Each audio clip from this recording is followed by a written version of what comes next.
Hai, halo. Tadi malam saya dapat kasus ya, suatu kasus yang cukup menarik, yaitu seorang laki-laki, mungkin umurnya sekitar 45 tahun, mengidap diabetes. Menurut dia sih sekitar 10 tahunan, tapi dia tidak terkontrol sama sekali. Artinya selama ini karena tidak ada keluhan, dia tidak melakukan pengobatan yang cukup baik. Nah, hasil pemeriksaannya tadi malam gula darahnya sekitar hampir 360 gula darah sewaktu.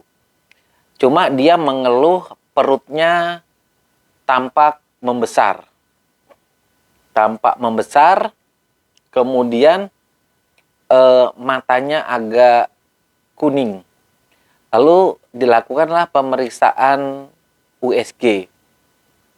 Nah, ternyata didapatkan hasil pemeriksaan fisik adalah adanya cairan di dalam perutnya atau kita sebut dengan asites. Kemudian kita dapatkan gambaran serosis. HB-nya juga turun karena dia membawa hasil lab, yaitu HB-nya sekitar 5. Kemudian trombositnya juga mengalami penurunan. HbA1c-nya sekitar 10 ya. Tapi kalau gula darah kita melakukan pemeriksaan saat itu sekitar 360. Pasiennya juga mengalami muntah darah kurang lebih 5 hari sebelum dia ke klinik kesehatan. Lalu yang jadi pertanyaan, apa korelasi antara diabetes yang tidak terkontrol dengan gambaran USG berupa asites, kemudian ada gambaran serosis, kemudian mengalami muntah darah sampai HB-nya turun dan trombositnya turun. Nah, ketika gula darah yang tidak terkontrol, ya anggap aja pasien ini benar sudah menderita diabetes 10 tahun, bisa saja lebih lama dari itu.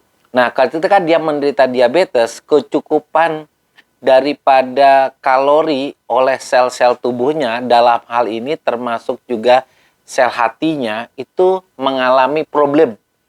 Ya, di mana salah satu fungsi hati itu apa? Memproduksi albumin, kemudian menyaring racun-racun, termasuk menghasilkan empedu untuk mengolah makanan yang kita makan.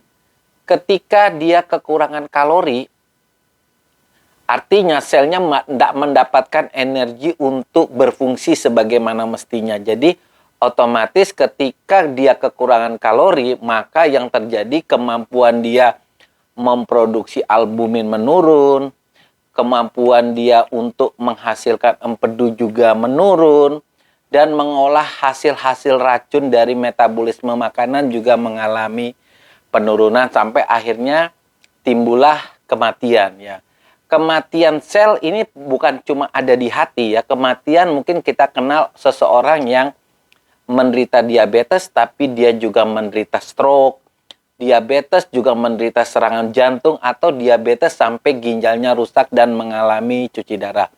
Nah, hal ini juga terjadi pada organ hati kita. Jadi kalau ketika organ hati ini tidak tercukupi kebutuhan kalorinya karena menderita diabetes, maka hati juga bisa mengalami kerusakan. Nah, ketika hati mengalami kerusakan, apa yang terjadi? Jadi hati ini mengalami serosis. Lalu apa yang terjadi adalah pertama, terjadilah varises oesophagus, yaitu pelebaran pembuluh darah di sekitar kerongkongan kita yang mudah sekali mengalami pendarahan. Lalu terjadilah penurunan daripada hemoglobinnya. Jadi pasien tampak pucat, biasanya muntah darah dan berak hitam. Kemudian yang akibatnya apa? Limpa, organ yang di sebelahnya hati itu juga bisa mengalami pembengkakan. Nah, kalau limpa mengalami pembengkakan, akibatnya biasanya penghancuran trombosit juga makin hebat, sehingga trombositnya juga mengalami penurunan. Jadi pendarahan disertai dengan trombosit yang rendah itu agak susah untuk mengalami penghentian, sehingga HB-nya bisa terjadi menurun sekali. Jadi siapa penderita diabetes mana yang memiliki resiko untuk terjadi serosis hepatis? Tentu adalah penderita biasanya ya, diabetes yang tidak terkontrol, kemudian pasien dengan fatty liver ya, apa fatty liver, pasien dengan obesitas, kemudian juga menderita diabetes. Kemudian pasien yang kerap kali makan makanan dengan makanan tinggi kolesterol, jadi makanan yang berminyak juga bisa mengakibatkan diabetes ini akan mengakibatkan kerusakan pada hati. Tapi lebih utamanya adalah ketidakmampuan kita untuk mengontrol gula darah sehingga terjadilah kerusakan daripada hati.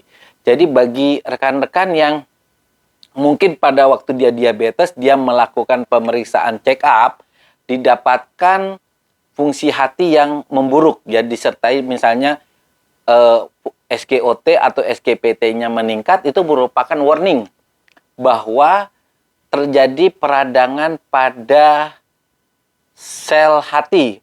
Tapi kita sudah menyingkirkan faktor-faktor seperti misalnya kita menyingkirkan adanya fatty liver, kita menyingkirkan adanya virus hepatitis baik C maupun A ya.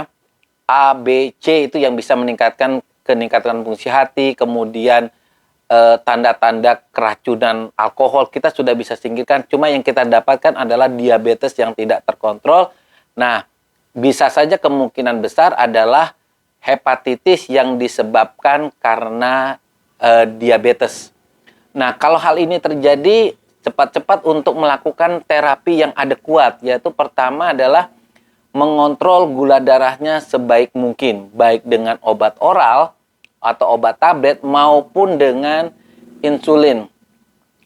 Jadi usahakan untuk mendapatkan gula darah yang terkontrol, gula darah puasa 100, HbA1c di bawah 7, agar kita sudah bisa menjamin kecukupan kalori pada sel hatinya. Kemudian bagi rekan-rekan yang fungsi hatinya memburuk, itu melakukan diet yang mungkin rendah lemak ya, goreng-gorengan jangan dimakan dulu. Kemudian kadar protein yang dimakan mungkin juga agak dibatasi.